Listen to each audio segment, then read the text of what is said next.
ए बहू आए की तो मर गई है, एक जमाई नहीं सुन दिया तो बहू की तो है उड़े ना एक बारी क्यों गरी माँ क्यों कर रही है? मरी ना हूं जिंदी हूं। फिर जीवा है तो सासू की एक आवाज में बहू आगे खड़ी पावे।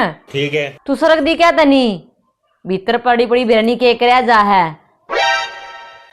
फिर सासू होनी भी तो चाहिए सी। हाँ बता के कहो थी माँ रसोई में काम करने लग रही थी। नाखून काटू थी वो नेल कटर नीचे पड़ गई एक बार उठा के दे दे। इन नेल कटर के ऊपर सारा घर सिर पर ठहरी है। ए माँ तेरे तो नहीं पड़ी थी जो कठा नहीं सका थी। ये तेरे होंदे मैं क्यों झुकूं? तू दीवार में चिड़वान खातर ले रखी है। ले प्रभु हे प्रभु हे हरि राम कृष्ण जगन्नाथ। और की मैं चाहिए तो बता दिए। ये क्या हुआ? नो नो नो झुकेगा नहीं साला।